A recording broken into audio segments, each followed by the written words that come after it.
Hi there folks, so today I'm gonna talk about 5 ways to make your mixes sound awesome.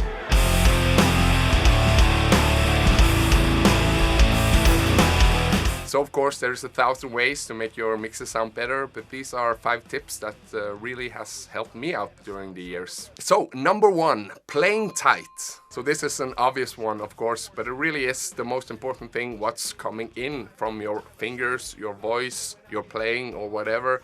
So playing tight is essential. There's a lot of awesome players out there who's been playing live for years and can shred your head off, but as soon as they come in the studio, they can hear all their little noises coming from the guitar. So it's kind of a different way to approach it. When you're recording guitar, you need to play tight and not get all those noises in there. So let's listen to a mix I did where I'm playing untight and then tight.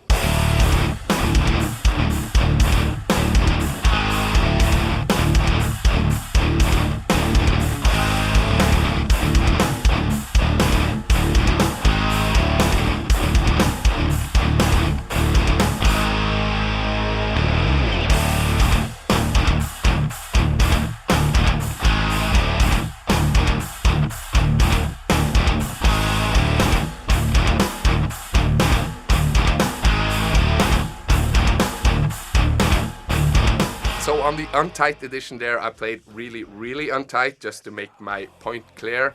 But it really does matter how tight you're playing, especially when you're playing those kind of riff. You can really hear the difference if someone is experienced in doing that stuff or not, because it's gonna sound a hell of a lot better. So my tip there is just to record, listen, record, because this thing comes naturally when you record it for a while.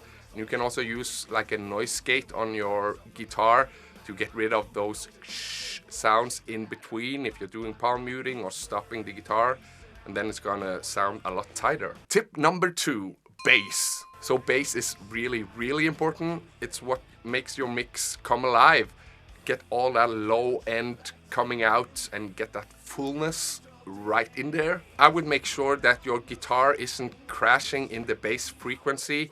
Just cut a bit of the low end of the guitar and let the bass do all the rumbling. Your guitar by itself may sound really good and full when you're playing it alone, but when you're mixing it in within the mix, you might want to just back off on the bass on the guitar, because you want the bass to just pump and not crash in any other frequency that the guitar are doing. So let's hear a mix here without bass and with bass.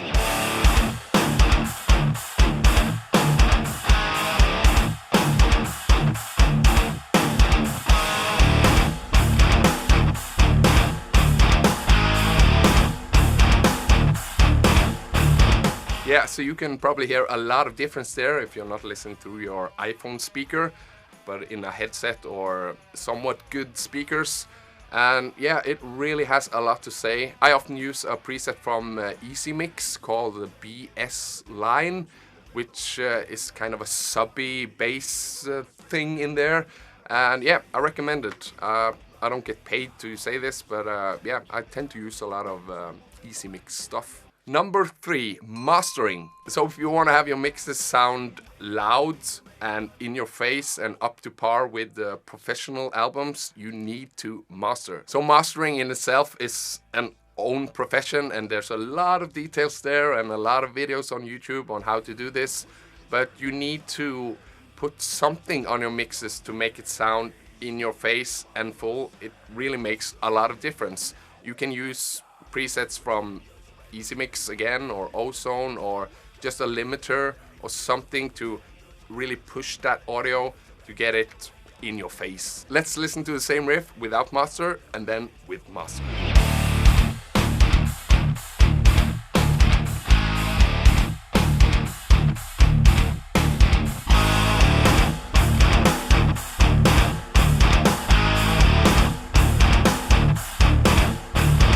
So yeah, master your songs. Number 4, extra stuff. So if you want your mixes to sound professional, you need to add little stuff here and there just to fill out the small little dead zones within your songs.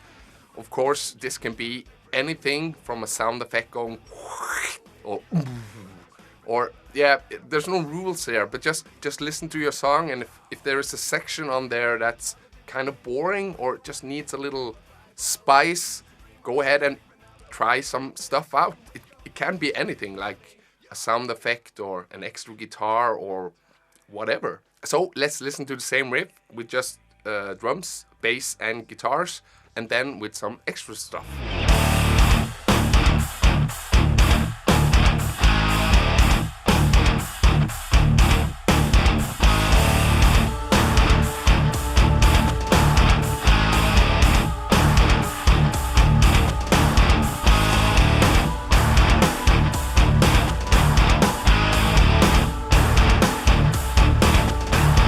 Of course, I went really over the top here with choir and lots of little sound effects, but it really makes your mixes come more alive. Of course, you don't need to do it like I did. There was a special feeling to the riff there. It gets a bit more floating. Maybe that's not what you need, but just a little sound effect in the beginning of the riff or the end of the riff.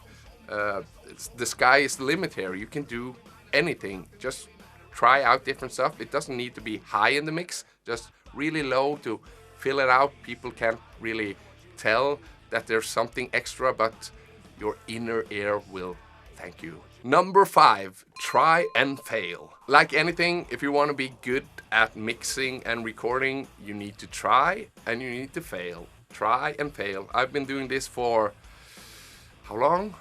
25 years almost. And I'm not saying I'm the best at this. I'm of course still learning, but it sounds pretty good at this point. I know how to listen to my songs and kind of hear what's missing within it. So you just need to dive into it, get your hands dirty, trying and failing. I've always been the one who's recording full songs. I never recorded little snippets, one riff there. I always completed full songs of my own original songs since I was 15. You learn a lot by just making a full song, finish it and just move on, because then you have the full package and you can hopefully hear your weak spots within the songs. Yeah, you're just gonna learn a lot more by doing full songs. That's my tip anyway. So I hope this was helpful for anyone out there doing their own recording.